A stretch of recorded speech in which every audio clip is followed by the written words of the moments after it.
Hello everybody, this is T from Kate's Crafty Closet, and today we're going to make this Easter card.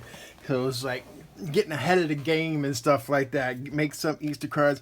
So let's go ahead and get ourselves started. This is not a hard card to make, to be honest with you, it really isn't. So the first thing we're going to go ahead and do is score our card stock for our base. This is going to be a top folding A2 size card, which means that is going to be 4 1/4 by 5 1/2. So we're going to put it on here. We're going to score it at 5 1/2, and always do it a few times. Be careful. Depending on the thickness of your cardstock, you can easily rip it, and depending on the bone folder, I highly recommend a Teflon bone folder to do this. It's a lot easier to handle. All right, so we got that done. I'll do the best of my ability to link in the description box below all the products that I use in today's video or something close to it as an alternative. So we have that done. Then we have, I cut down just a piece of white cardstock, which was again 4 1/4 by 5 1/2. I didn't cut it in a layer because of the fact that this is what we're going to wind up with, because we used a die from Fawn, which I believe is a stitched inside and out egg die.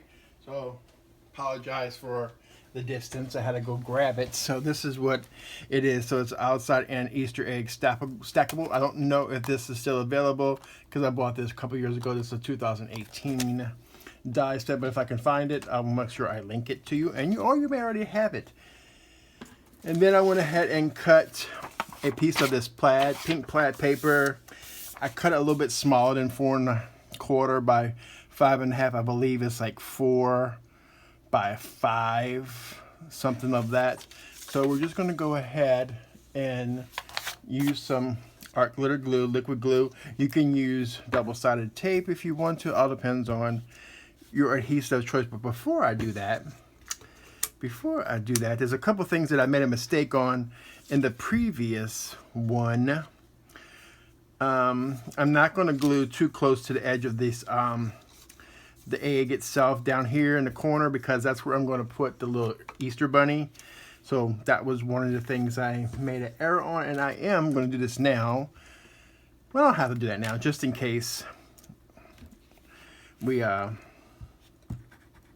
So I'm just going to go along the edges. I'm not going to get that corner of the egg part, because I made that mistake earlier. Instead of flipping it over, I'm going to bring the plaid to me, and I'm going to put it on here. And the reason why I didn't go ahead and do the corner chomper, in case that plaid went off the side or anywhere else. So, and we're not going to, I made a mess with the glue. I forgot that panel was a little bit shorter, but that's okay, because you're not going to see that in the grand scheme of things when it's all said and done, right?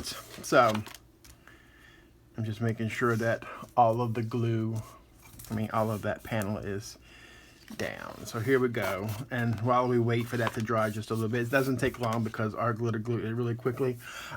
Next thing I went ahead and did, take some VersaFine Clair. This is in a Pinecone and an ink blending tool. And I just went across some white cardstock to create that, because I don't think I had any brown cardstock on hand, and if I did, it definitely was not close by. So I just went ahead and ink blended that, let it dry, because it is a pigment based dye ink, so it takes a little bit longer to dry. So I went ahead and did that ahead of time, and I went ahead and die cut the little chocolate bunny from a die from, I believe I have that from Taylored Expressions. Here we go. Called Chocolate Bunny, but any kind of bunny will do. Doesn't matter. This one has a little bow on it, but I'm not putting the bow on it today. So I did go ahead and die cut those out ahead of time, and hopefully I can not make a mess. And I believe that little chocolate bunny is around here somewhere.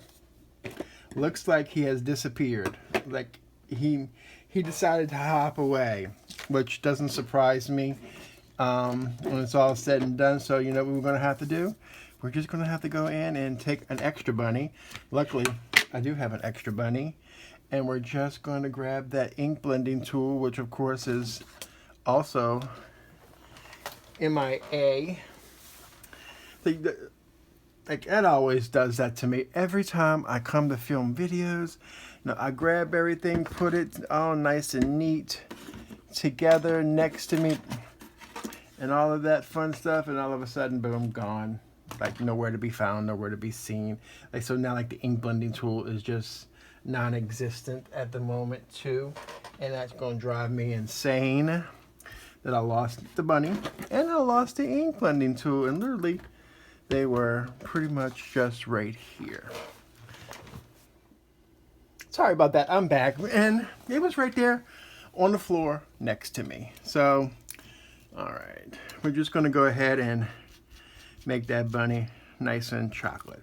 If you don't want him to be brown and chocolate, you can make him whatever color you want. I'm just dabbing it, okay, because it's easier. Okay, like I said, you don't have to make him perfectly solid or anything like that. You can stamp a background stamp on there if you want to. So I'm just going to move that out the way, give it a moment to dry, because otherwise I'm going to have inky fingers. Just spraying some water on this microfiber cloth to clean up our inky mess. All right, so now we can get back to business. And just for safety measures, so I don't get ink on my fingers, because I tend to do that and forget, I'm going to grab some tweezers, and I'm going to put some more of that. I'm going to put art glitter glue onto the back of our bunny. Okay, like for some reason my glue keeps coming out super fast, but that's okay. That's what so I'm going to put it down under that egg to where he is hitting. I'm just going to push down with my my tweezers here, and there we go. We have our little bunny. All right, now that I believe that the base is kind of dry, this is the We Are Memory Keepers corner chompers. This is the one that has the deco and the stub. We're going to do the stub, just to give it a little more of a decorative edge. I like that this is quick, fast, simple, easy. So we're done with that. And the next thing I went ahead and did is, like, I grabbed some copy paper. You can do whatever you want. And I have a punch. It's a little bit of a 3D punch from Mementa. Got this quite some time ago, and I know you can't get this anymore. That I know for sure. And I just went ahead and cut out 2 of those. If you do not have a punch, you can use a die. If you do not have a die, you most certainly can use a stamp too. And then I went ahead and die cut out of some green cardstock from Fun Stamper's Journey that I've had in my stash.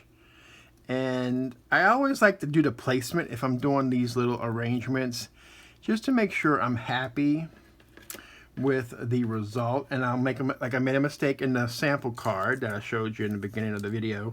So I'm going to put the leaves down first as opposed to the flowers, because I wound up gluing all the flower part down and could not do that. So I'm going to come in with this quick tool, just lift that up and lift the flowers up without moving that too much. So here we go.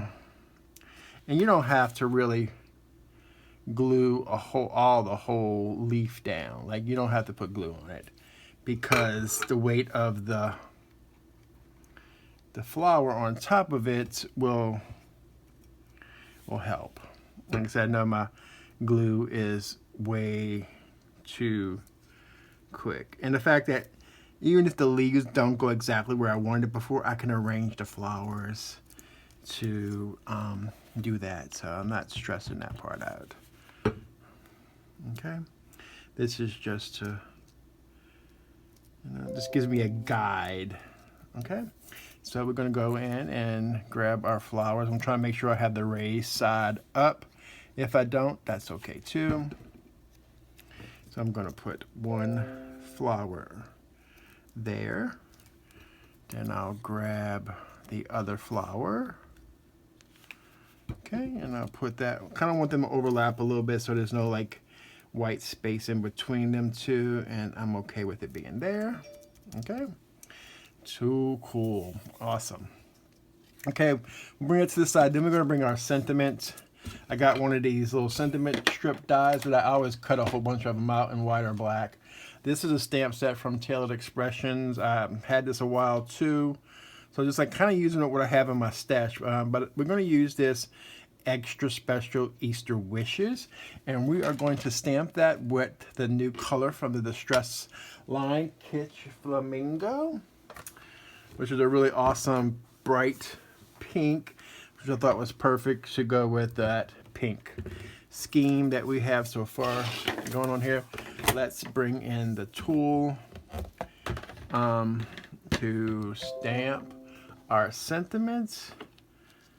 All right, perfect. And I already have it positioned from earlier, so I'm good. I just make sure I put everything in the corner and just ink it up using the Oxide, because you always get a better stamp impression with them. And if I don't, because I'm using a stamping tool, we can do it again.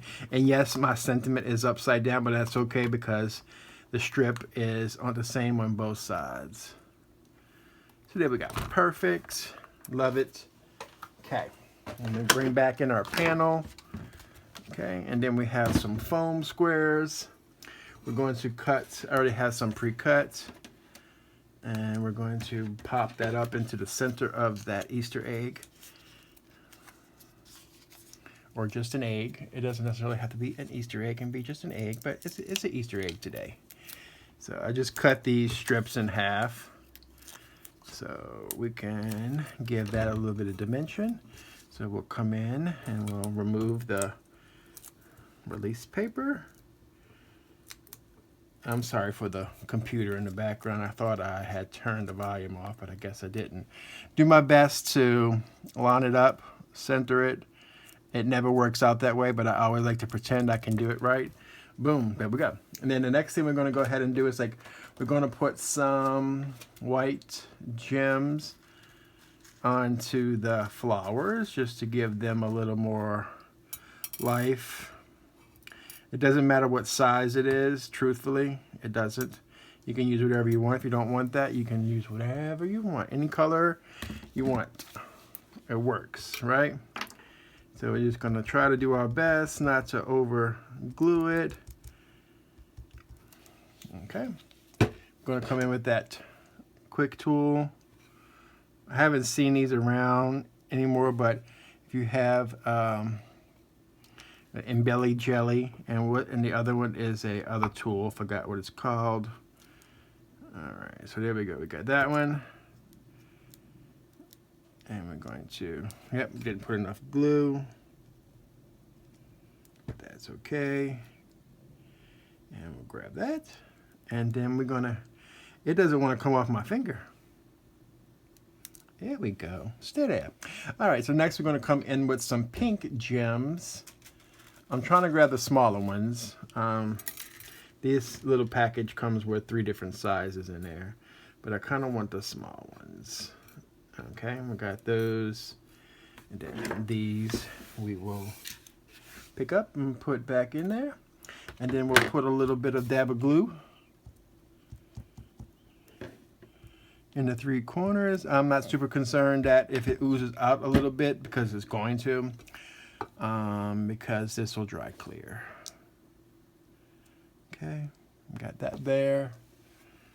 Okay, we'll pick up our other one. We'll put it down there. And we'll grab that one and we'll put that one there. And it's like, all depends on what you want to do. You can make this center of this egg any color you want. You can use any kind of pattern paper. You can use a solid paper. You can do a background stamp on it. You can put washi tape back there. It all depends on, you know, the aesthetic that you want to use. So we're done with this.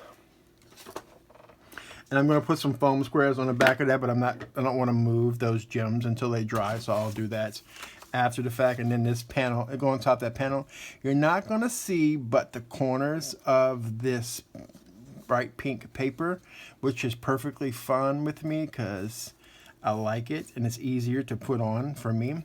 So let's bring in back the original one from that I made prior to it. And because it's pink, this should show up with black ink. If you want to write a sentiment on the inside of that, handwritten, it should be okay. If you're not, you can always put a panel inside of that if you want to. Because what I can do, let's just go ahead and do that, because instead of wasting this, because the center part of that egg cuts out too with a stitch mark as well. And so we can put that on the inside of this card as a way to just go ahead and have a place to write on. And it just gives it more of a decorative look too. Like, why not, right? So, perfect. And that's still drying from earlier. And there we go. That makes today's card. So this is a cute, simple, easy Easter card. Great to give. Great to send out to anybody. So I want to thank you all for joining me.